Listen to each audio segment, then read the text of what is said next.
Hello दोस्तों, welcome to GK GS M point. आप सभी का स्वागत है आपके अपने YouTube channel GK GS M point में। तो दोस्तों, आज मैं लेके आई हूँ आपके सामने मध्य प्रदेश पटवारी परीक्षा के पुराने पेपर का पार्ट 12। और दोस्तों, ये पेपर हुआ था आपका 14 दिसंबर 2017 को शिफ्ट 2 में। तो चलिए स्टार्ट करते हैं।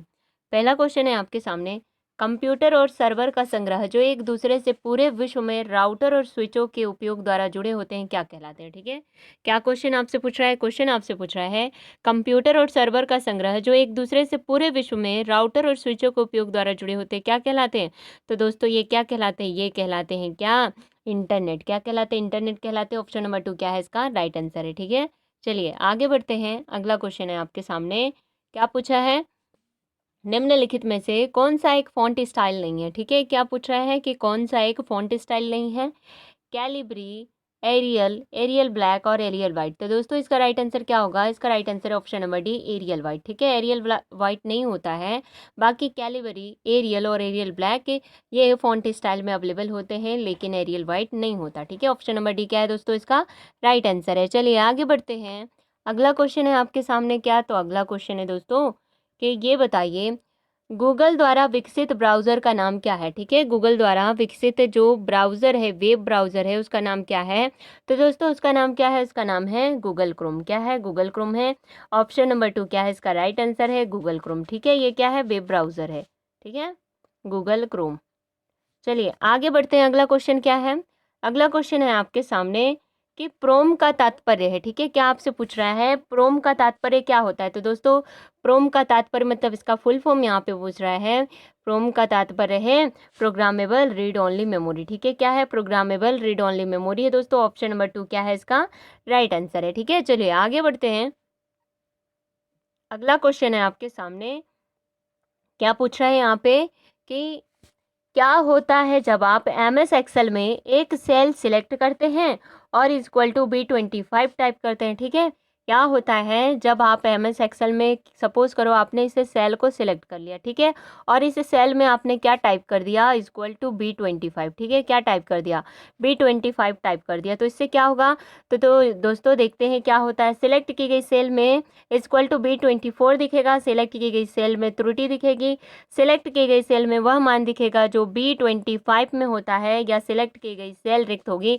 तो दोस्तों, इसका राइट आंसर है ऑप्शन नंबर 3 कि अगर आप कोई भी सेल सिलेक्ट करते हो और उसमें अगर आप B25 लिखे हो, तो B25 नाम के सेल एड्रेस जो है उसका जो भी उसमें वैल्यू होगी, वो वैल्यू कहाँ दिखेगी? वो वैल्यू ये उस सेल में दिखेगी जिसमें आपने सेल एड्रेस क्या टाइप किया है? B25। ठीक है, तो ये आपको ध्यान रखना है दोस्तों। ऑप्शन नंबर 3 क्या है इसका राइट आंसर है। चलिए आगे बढ़ते हैं। अगला क्वेश्चन है आपके सामने कि ये बताइए रिमोट सर्वर से फाइल को लोकल ड्राइव में कॉपी करने की प्रक्रिया क्या कहलाती है। ठीक है, रिमोट सर्वर मतलब क्या हो गया कि आपका हो गया इंटरनेट। ठीक है, इंटरनेट से फाइल को आप लोकल ड्राइव में कॉपी करने की प्रक्रिया क्या कहलाती है? तो दोस्तों, हम क्या करते हैं, इंटरनेट से अगर कोई फाइल हमको अपने सिस्टम में चाहिए तो उसे क्या करना पड़ता है? तो उसे डाउनलोड करना पड़ता है। क्या करना पड़ता है? डाउनलोड करना पड़ता है दोस्तों। तो ऑप्शन नंबर ए क्या है इसका राइट आंसर है? डाउनलोडिंग। ठीक है, चलिए आगे बढ़ते हैं। अगला क्वेश्चन क्या है? अगला क्वेश्चन है आपके सामने कि एफटीपी का पूर्ण रूप क्या है। ठीक है, विस्तृत रूप क्या है? यहाँ पे पूछ रहा है एफटीपी का विस्तृत रूप क्या होता है। तो दोस्तों, एफटीपी का विस्तृत रूप होता है फाइल ट्रांसफर प्रोटोकॉल। क्या होता है? फाइल ट्रांसफर प्रोटोकॉल होता है दोस्तों। ऑप्शन नंबर ए क्या है इसका राइट आंसर है? File transfer protocol. चलिए आगे बढ़ते हैं। अगला क्वेश्चन है आपके सामने कि एक्सेल में क्या बात हो रही है यहाँ पे? यहाँ पूछ रहा है आपसे एक्सेल में डैश पंक्तियों और स्तंभों के समूह से बना होता है। ठीक है, पंक्तियों और स्तंभों के समूह से क्या बना होता है एक्सेल में? ये हो गया आपका स्तंभ और ये क्या हो गई? पंक्ति हो गई। ठीक है, तो इनके समूह से क्या बना होता है? तो दोस्तों, इनके समूह से बना होता है क्या? वर्कशीट। क्या बना होता है? वर्कशीट बना होता है दोस्तों। ऑप्शन नंबर बी क्या है इसका राइट आंसर है। ठीक है, चलिए आगे बढ़ते हैं। अगला क्वेश्चन है आपके सामने, क्या पूछ रहा है? यहाँ पे आपसे पूछ रहा है कि MS वर्ड में पैराग्राफ को सेंटर करने के लिए कौन सी शॉर्टकट की यूज़ करेंगे। ठीक है, कि MS वर्ड में अगर आप कोई पैराग्राफ है उसे कहाँ करना चाहते हो उसे आप एक पेज में, सपोज करो पैराग्राफ इस तरीके से लिखा हुआ है ये पेज में, ठीक है, और इसे आप कहाँ करना चाहते हो, यहाँ बीच में सेंटर में करना चाहते हो। तो दोस्तों इसके लिए कौन सी शॉर्टकट की यूज़ करोगे, तो इसके लिए जो शॉर्टकट की यूज़ होता है वो होता है कंट्रोल के साथ ई बटन, ठीक है। कंट्रोल के साथ ई बटन प्रेस करते हैं तो आपके द्वारा जो पैराग्राफ सिलेक्ट किया जाता है वो कहाँ आ जाता है, पेज में सेंटर में आ जाता है दोस्तों, जिसे क्या बोलते हैं, सेंटर अलाइनमेंट। सेंटर अलाइनमेंट के लिए जो शॉर्टकट की है वो है आपका कंट्रोल के साथ ई बटन, ठीक है। कीबोर्ड से कंट्रोल के साथ ई बटन आप प्रेस करोगे तो इससे सेलेक्ट किया गया पैराग्राफ सेंटर में हो जाएगा। कंट्रोल के साथ ए पैराग्राफ सिलेक्ट ऑल के लिए होता है, और कंट्रोल के साथ आर किस लिए यूज़ होता है, तो राइट अलाइनमेंट के लिए, और कंट्रोल के साथ सी बटन किस लिए यूज़ होता है दोस्तों, कॉपी करने के लिए, ठीक है। तो ये भी आपको ध्यान रखना है। चलिए आगे बढ़ते हैं। अगला क्वेश्चन है आपके सामने, पूछ रहा है कि एमएस वर्ड 2007 में फाइंड एंड रिप्लेस विंडो खोलने के लिए कौन सी शॉर्टकट कुंजी यूज़ करते हैं, ठीक है। अगर एमएस वर्ड 2007 में आप काम कर रहे हो और आपको find and replace window open करना है तो इसके लिए आप कीबोर्ड से कौन कौन से बटन दबाओगे, तो दोस्तों इसके लिए आप कीबोर्ड से कंट्रोल के साथ एफ बटन दबाओगे, ठीक है। कंट्रोल बटन के साथ एफ बटन दबाओगे तो इससे क्या होगा, find and replace window open हो जाएगी, ठीक है। तो ये आपको ध्यान रखना है दोस्तों। ऑप्शन नंबर 2 क्या है, इसका राइट आंसर है। सी किस लिए होता है, कॉपी के लिए। आर राइट अलाइनमेंट के लिए। एस सेव के लिए यूज़ किया जाता है, ये भी आपको ध्यान रखना है। चलिए आगे बढ़ते हैं। अगला क्वेश्चन है आपके सामने कि निम्नलिखित में से किस कुंजी का उपयोग डेस्कटॉप को जूम आउट करने के लिए किया जाता है, ठीक है। जूम आउट करना मतलब क्या, डेस्कटॉप है ये, ठीक है। अब इसे क्या करना है, आपको छोटा करना है। छोटा करना मतलब क्या, जूम आउट करना। तो इसके लिए कौन सी शॉर्टकट की यूज़ करते हैं, अगर आपको इसे जूम आउट करना है तो इसके लिए जो शॉर्टकट की है वो है आपका विंडो लोगो की के साथ माइनस की, ठीक है। विंडो लोगो की के साथ आप माइनस बटन एक साथ प्रेस करोगे तो आपका जो डेस्कटॉप है वो क्या हो जाएगा, जूम आउट हो जाएगा दोस्तों, ये आपको ध्यान रखना है। ऑप्शन नंबर 4 क्या है, इसका राइट आंसर है, ठीक है। चलिए आगे बढ़ते हैं। अगला क्वेश्चन है आपके सामने, एमएस वर्ड में सिलेक्ट किए गए टेक्स्ट को इटैलिक करने के लिए शॉर्टकट की कौन सी है, ठीक है। कौन सी शॉर्टकट की का यूज़ किया जाता है, अगर आपने एमएस वर्ड में कोई टेक्स्ट सिलेक्ट किया है और उसे क्या करना है, आपको इटैलिक करना है। इटैलिक मतलब क्या दोस्तों, तिरछा करना है। तो इसके लिए कौन सी शॉर्टकट की यूज़ होती है, तो दोस्तों इसके लिए जो शॉर्टकट की यूज़ होती है वो है आपका कंट्रोल के साथ आई बटन, ठीक है। कौन सा है, कंट्रोल के साथ आई बटन प्रेस करते हैं दोस्तों, किस लिए, इटैलिक के लिए। और कंट्रोल के साथ के बटन किस लिए यूज़ होता है, इसका यूज़ होता है हाइपर लिंक के लिए। कंट्रोल के साथ जे बटन यूज़ होता है दोस्तों जस्टिफाई करने के लिए, और किसी पैराग्राफ को जस्टिफाई करने के लिए। कंट्रोल के साथ के बटन लिंक के लिए, और यहाँ पे कंट्रोल के साथ आई बटन इटैलिक करने के लिए। और कंट्रोल ऑल्टर के साथ आई बटन किस लिए यूज़ होता है, तो प्रिंट प्रीव्यू के लिए। किसके लिए, प्रिंट प्रीव्यू देखने के लिए कंट्रोल ऑल्टर के साथ आई बटन प्रेस करते हैं, ठीक है। तो यहाँ पे आपसे इटैलिक का पूछा था तो कंट्रोल के साथ आई बटन इटैलिक के लिए यूज़ किया जाता है, ठीक है। चलिए आगे बढ़ते हैं। अगला क्वेश्चन है आपके सामने कि डैश वर्ल्ड वाइड वेब पर सूचना प्रसारण के लिए प्रयुक्त होता है, ठीक है। क्या क्वेश्चन आपसे पूछ रहा है, क्वेश्चन आपसे पूछ रहा है दोस्तों किसका यूज़ वर्ल्ड वाइड वेब पर सूचना प्रसारण के लिए होता है, तो दोस्तों HTTP, ठीक है। HTTP जो हमको कहाँ देखने के लिए मिला है, ऑप्शन नंबर 3 में, ठीक है।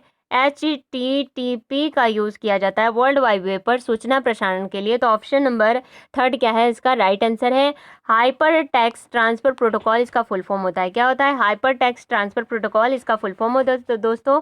तो ये आपको ध्यान रखना है, ठीक है। चलिए आगे बढ़ते हैं। अगला क्वेश्चन है आपके सामने, JSP फाइल एक्सटेंशन का तात्पर्य, ठीक है। क्या आपसे पूछ रहे हैं, .JSP, ठीक है। ये कौन से फाइल एक्सटेंशन को इंडिकेट करता है, कौन से फाइल एक्सटेंशन के लिए इसका यूज़ होता है, तो दोस्तों ये यूज़ होता है जावा सर्वर पेजेस के लिए। किसके लिए, जावा सर्वर पेजेस के लिए इस एक्सटेंशन का यूज़ होता है .JSP का, ठीक है। ऑप्शन नंबर बी क्या है दोस्तों, इसका राइट आंसर है, ठीक है। चलिए आगे बढ़ते हैं। अगला क्वेश्चन है आपके सामने, मेमोरी लोकेशन से डेटा कॉपी करने की प्रक्रिया क्या कहलाती है, ठीक है। क्या आपसे क्वेश्चन पूछ रहा है कि मेमोरी लोकेशन से अगर आपको डेटा कॉपी करना है तो ये प्रक्रिया क्या कहलाती है दोस्तों, ये प्रक्रिया कहलाती है रीडिंग। क्या कहलाती है, रीडिंग कहलाती है। ऑप्शन नंबर 1 क्या है, इसका राइट आंसर है, ठीक है।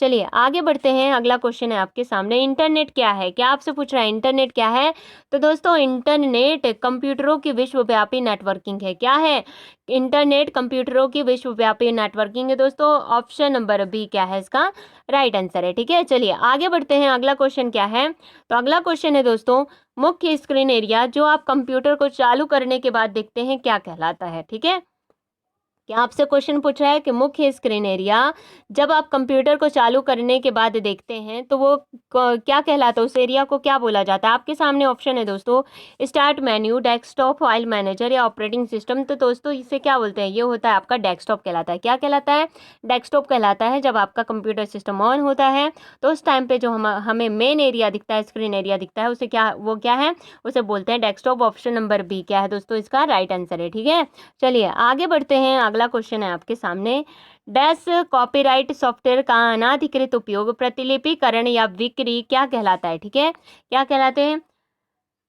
किस सॉफ्टवेयर का, कॉपीराइट सॉफ्टवेयर का अनाधिकृत उपयोग, प्रतिलिपिकरण या बिक्री क्या कहलाता है। तो दोस्तों ये कहलाता है क्या, ये कहलाता है पायरेटेड सॉफ्टवेयर। क्या कहलाता है, पायरेटेड सॉफ्टवेयर कहलाता है दोस्तों। ऑप्शन नंबर थर्ड क्या है, इसका राइट आंसर है। ठीक है, ये आपको ध्यान रखना है। चलिए आगे बढ़ते हैं। अगला क्वेश्चन क्या पूछ रहा है, अगला क्वेश्चन पूछ रहा है कि MS 2007 में निम्नलिखित में से कौन सा विकल्प क्लिप बोर्ड में नहीं होता। ठीक है, क्लिप बोर्ड में नहीं होता। आप दोस्तों क्लिप बोर्ड की बात आ रही है तो क्लिप बोर्ड के बारे में मैं आपको बता दूं कि क्लिप बोर्ड में जो भी आप कोई वर्ड हो गया, कोई सेंटेंस हो गया, ठीक है, उसे आप क्या करते हो, कॉपी करते हो या कट करते हो, तो ये कहाँ जाके स्टोर होती हैं, ये क्लिप बोर्ड में जाके स्टोर होती हैं दोस्तों। कहाँ, क्लिप बोर्ड में जाके स्टोर होती हैं। तो अब यहाँ पे ये पूछ रहा है कि कौन सा ऑप्शन जो है वो क्लिप बोर्ड से संबंधित नहीं है, पेस्ट, कट, फॉर्मेट या पेज सेटअप। ठीक है, तो दोस्तों इसका राइट आंसर क्या होगा, तो इसका राइट आंसर है दोस्तों,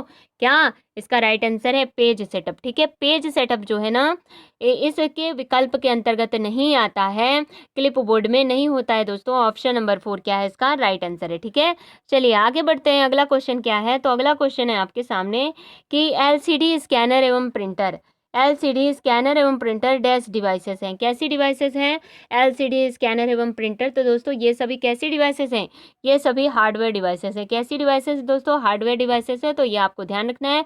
ऑप्शन नंबर 1 क्या है, इसका राइट आंसर है। ठीक है, तो दोस्तों ये थे आज के कुछ most important question. I hope आपको समझ में आया है। समझ में आया है तो प्लीज़ लाइक करना, शेयर करना, और जो चैनल पर नए हैं वो चैनल को सब्सक्राइब जरूर कर लेना, क्योंकि रोजाना हम आपको शाम को 5 बजे मध्य प्रदेश पटवारी परीक्षा 2017 के सारे ओल्ड पेपर कंप्यूटर सब्जेक्ट में करा रही हूँ। ठीक है, तो हमारे साथ चैनल के साथ जुड़े रहना, GK GS पॉइंट के साथ, और चैनल को सब्सक्राइब जरूर करना और शेयर भी करना दोस्तों। ठीक है, तो मिलते हैं अगले वीडियो में, तब तक के लिए बाय बाय।